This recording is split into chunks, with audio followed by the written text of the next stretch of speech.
Hi, I'm Malamik. Let's make a human together in D&D. Your friend has asked you 2 weeks ago to make a new character for the new campaign. But you had more important things to do. And the session is tomorrow. You choose human as your character's race, since it is the one you are the most familiar with. Would be weird if it were otherwise.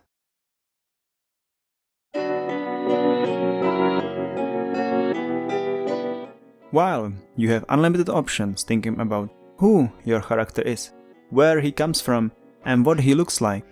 Wait a minute! Who are you?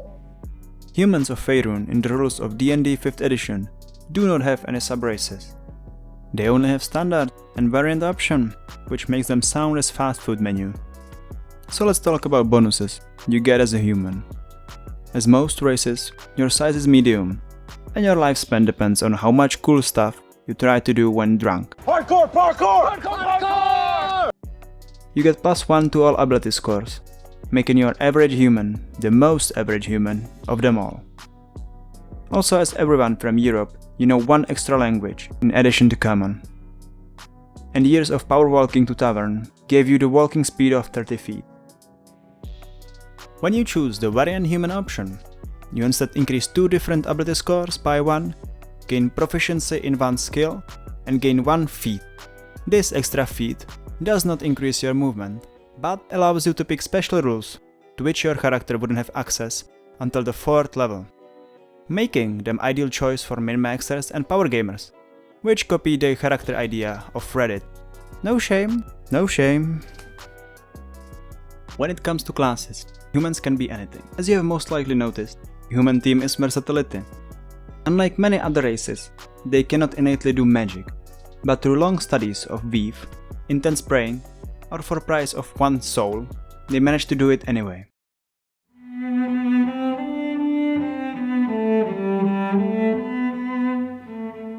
Toril is the name of the planet where you can find the continent of Faerun. Origin of humanity is uncertain on Toril, which is the same as in real world, where some people believe that humans were conjured by some overpowered wizard, or that monkeys over time became interested in philosophy. It is known that they were present during ancient times, but were unable to form any large civilization due to elvish domination. Not that kind of domination. I can't believe you've done this. This elfdom lasted for thousands of years. 1 eternity later. But as always, elves eventually became ungrateful and decided to fight between each other, finishing it by betraying their main god Corellon, which removed their VIP Ascension Pass into heaven, where they had 1 gigabit internet for everyone and priority queue for the new World of Warcraft expansion. So the elves were obviously angry, and therefore refused to procreate. I'm an artist. I'm a performance artist. This gave humanity the chance to thrive into most populous race on Toril. Also maid outfits and lack of internet help. Multiple human civilizations have risen independently, resulting in variety of different cultures and outlooks on the world. While in Sword Coast, most major cities are led by Lord's Alliance, and citizens are given relative freedom. In Thay, the supreme leader is lich named Zastam. Also, he is one of the Red Wizards of Thay, which are a group of 8 nerds each dedicated to 1 school of magic, willing to go as far as tattooing their school of magic on their forehead. Ever since Tom got into management, the use of spooky workers became common practice, and sadly, they often lead much better lives than the living. Humans are versatile and able to adapt to almost any environment. They even sometimes rub elbows with extraplanar creatures, making plain touch humanoids in the process. Tieflings spring from the Devil's Tango, making their offspring extra horny.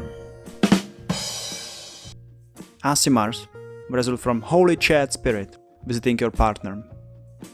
But in exchange, your kid gets resistance to acne. And Genasi is what happens when you like one weather a bit too much, make him then infused with the element and constant subject of avatar jokes.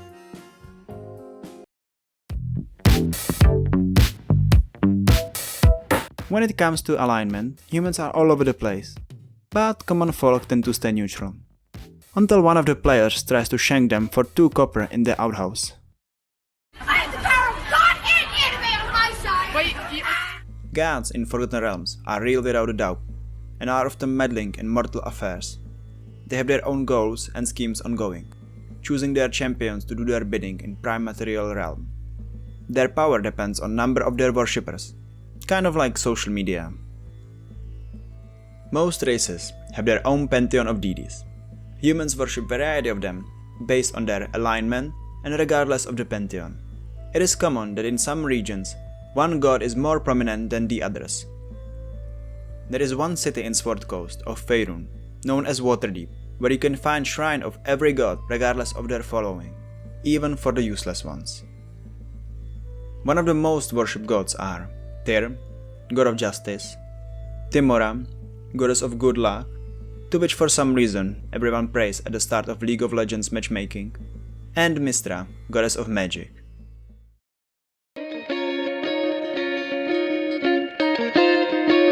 Humans have complicated relationship with other races.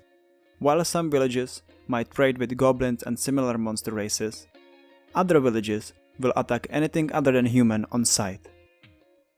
Elves most often behave superior, since from their perspective, humans are hasty, self-focused, and unable to see the bigger picture, with an ambition way out of their reach. You're goddamn right. Dwarves are much more accepting, and will often form deep friendships which will span through generations. Get used to 300 years old dwarf offering you a beer on your 10th birthday party and telling you he is your grandfather's friend and asking you where your beard is.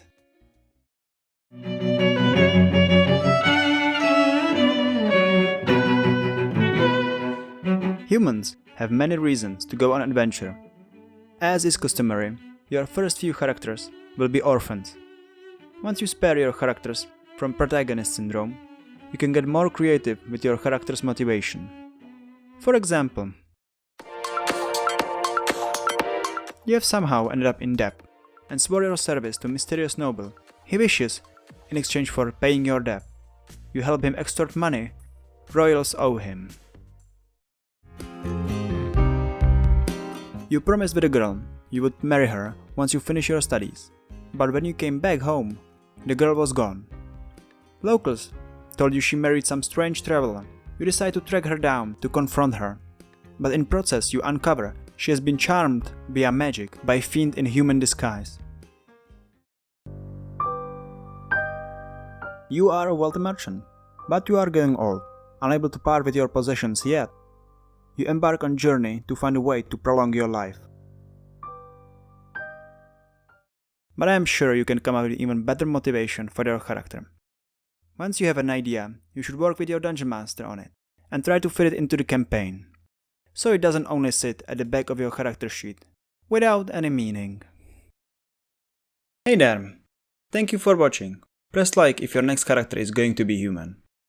Also remember to subscribe and enable notifications by pressing the bell icon to get notified when the next videos will come out. If you have any suggestion, or you would like to share your character, leave a comment and I will make sure to read it. Goodbye.